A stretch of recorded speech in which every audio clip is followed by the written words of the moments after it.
Pak Dahlan Iskan, sebagai salah satu peserta konvensi Partai Demokrat, nanti ketika terpilih menjadi presiden, apa yang akan Bapak lakukan untuk pemberdayaan perempuan dan perlindungan anak, Pak?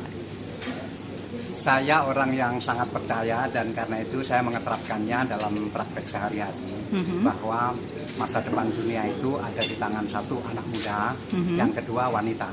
Jadi pasang naik ke wanita itu luar biasa dan itu terbukti di negara-negara lain, misalnya Skandinavia, negara-negara seperti Norwegia, Swedia, Denmark, Finland, itu luar biasa pasang naiknya wanita. Dan negara tersebut dikenal sebagai negara yang sangat makmur, negara yang pemerataannya luar biasa, bagusnya terbaik di dunia, dan wanitanya betul-betul berani. Karena itu saya percaya bahwa masa depan ada di anak muda dan wanita.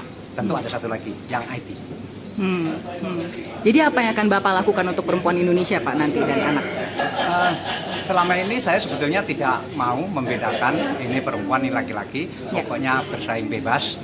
Dan saya percaya pada wanita bisa bersaing bebas, dan itu terbukti misalnya di grup saya sendiri waktu saya belum menjadi orang pemerintah, dari 6 direktur 3 perempuan, dan itu bukan karena kasihan, bukan karena membela atau bukan karena memihak, tidak, memang dia memenuhi kriteria dan dia untuk itu dia berjuang dan untuk itu dia bersaing dengan laki-laki tanpa ada pengecualian. Di BUMN juga begitu. Perusahaan terbesar BUMN, CEO-nya wanita, dengan laba 25 triliun. Kemudian sekarang minggu lalu direktur utama perusahaan sekuritas itu juga wanita. Calonnya banyak, tetapi yang terhebat wanita bukan karena diistimewakan, karena memang dia yang paling layak. Kemudian saya lagi membuat satu, katakanlah, ujian. Ada satu BUMN yang sengaja saya minta dan saya putuskan seluruh direksinya wanita. PT Sarinah namanya.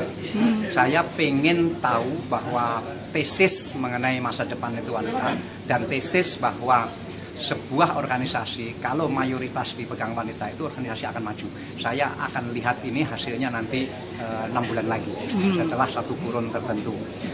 Dalam teori bahwa sebuah, katakanlah, board of director, kalau wanitanya 1, dia akan tenggelam oleh dominasi laki-laki.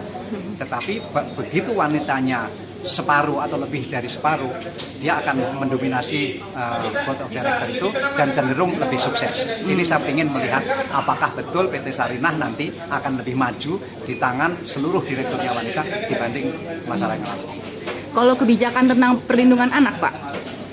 Perlindungan anak begini, ini kan banyak contoh yang seperti terakhir ini ada kecelakaan mobil di Jagorawi. Manusiawi sih bahwa orang tua, terutama orang tua yang punya uang, dia pengen memanjakan anaknya, dan sebetulnya tidak sengaja sih, dia pengen, mungkin dia sendiri waktu kecil dia kurang bahagia, sehingga ketika dia punya anak kecil dia pengen anaknya jangan sampai seperti saya gitu. Sehingga dia cenderung memanjakan anaknya. Tapi kita semua tahu bahwa memanjakan yang berlebihan ternyata kurang baik. Kemudian di BUMN saya minta bahwa BUMN menyediakan ruangan khusus untuk perawatan anak-anak balita, karena supaya karyawan BUMN itu bisa membawa bayinya ke kantor. Dan itu sudah kejadian di beberapa BUMN, dan ini terus akan kita perjuangkan, karena saya tidak pengen seorang wanita yang katakanlah hamil kemudian melahirkan, dia harus terputus karirnya di perusahaan itu hanya karena dia melahirkan dan hamil. Saya ini yang disebut ini penting sekali, bahwa terjadi brain drain di Indonesia ini karena wanita yang terpaksa berhenti dari karir karena hamil dan melahirkan. Ini brain drain. Kalau dulu brain drain itu kan banyak orang pintar pergi ke luar negeri, banyak orang pintar direkrut negara lain. Itu terjadi, tetapi sebetulnya ada brain drain yang lebih besar lagi, yaitu hilangnya wanita-wanita hebat di sebuah perusahaan atau di sebuah institusi karena wanita itu hamil dan melahirkan. Karena itu ke depan harus ada satu policy bahwa wanita dengan prestasi tertentu dia diberi hak cuti hamil dan melahirkan yang cukup, sehingga setelah itu dia bisa balik lagi ke perusahaan atau balik lagi ke institusi. Karena seorang wanita yang setelah hamil dan melahirkan, biasanya setelah anaknya umur 2 tahun, dia juga sudah gelisah di rumah. Tapi mau balik ke kantor, sudah nggak bisa. Di rumah dia sudah gelisah.